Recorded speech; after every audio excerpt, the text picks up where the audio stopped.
Hey,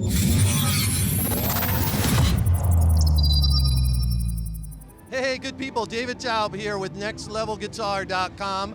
We are here at Anaheim NAMM 2020, and we are with amp legend builder Mike Soldano at the Soldano booth.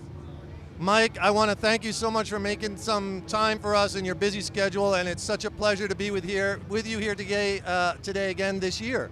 Thanks, yeah, it's my pleasure, and we talked last year, so go ahead and hit me with some questions and I'll give you an update of where I've been in the last year. Tell me, Mike, a little bit about your new amp, the SLO30, which is brand new in the Soldano line. Yes, that's right. We have a brand new amp, the SLO30. So because of the fact that the SLO100 is maybe a little too big for a lot of guys for the kind of places they play it in, or just even just for hauling it around, it's a bit heavier. We decided we want to do something smaller. And back in 2012, I came out with my Hot Rod 25, which was my 25th anniversary little amp that was aimed at that whole goal. But at that point, I was trying to make it really small, and I had to take out a few of the features that were on the SLO, like the clean crunch switch and the bright normal switch. And so rather than just bringing back the Hot Rod 25, since we had a year to develop a new product, we decided to make the chassis a little bit longer to accommodate the switches that the SLO always had, and to add the depth knobs so that we'd have the exact same feature set as the SLO100.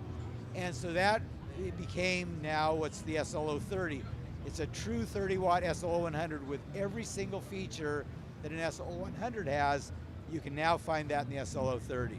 Same output tubes, same preamp tubes, just changed the number of them? Yes, so now we have two 5881 power tubes instead of 4.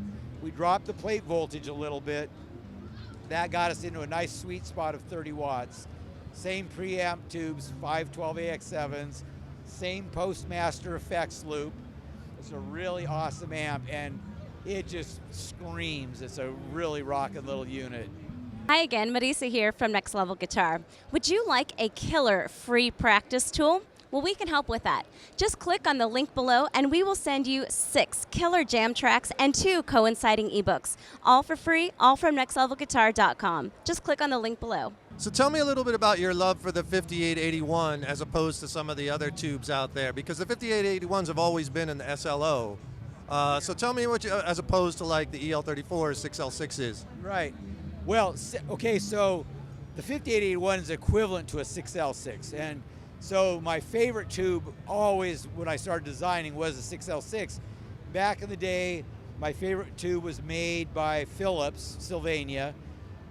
They were American made, and they were a really ruggedized 6L6, but unfortunately, probably around 1989, the US military quit needing to have those tubes. They obsoleted all their equipment that used those, and they were Philips's largest customer.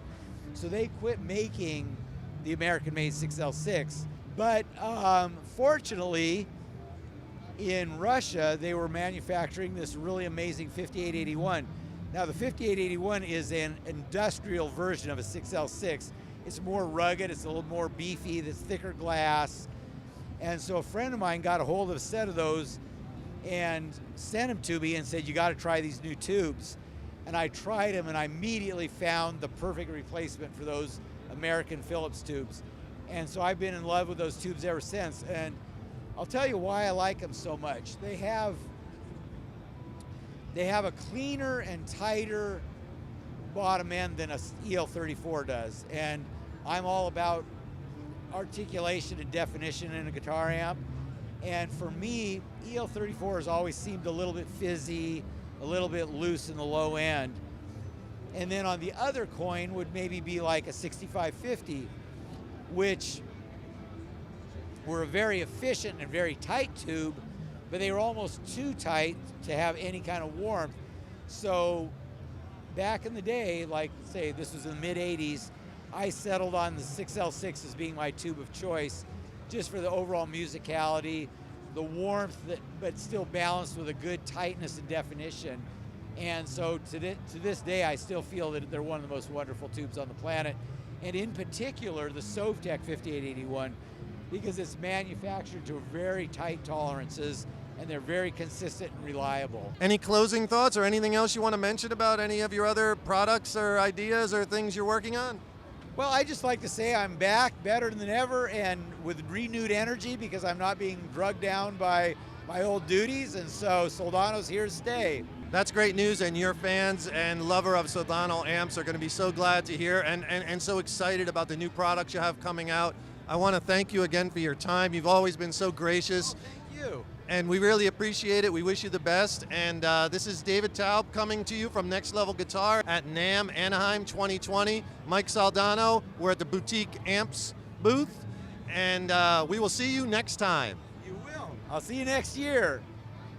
Hi again, Marisa here from Next Level Guitar. Please check out our video instructional website. There are over 2,500 video lessons for all level players and all musical genres. And please subscribe to our YouTube channel and give this video a thumbs up. That really helps keep the content coming.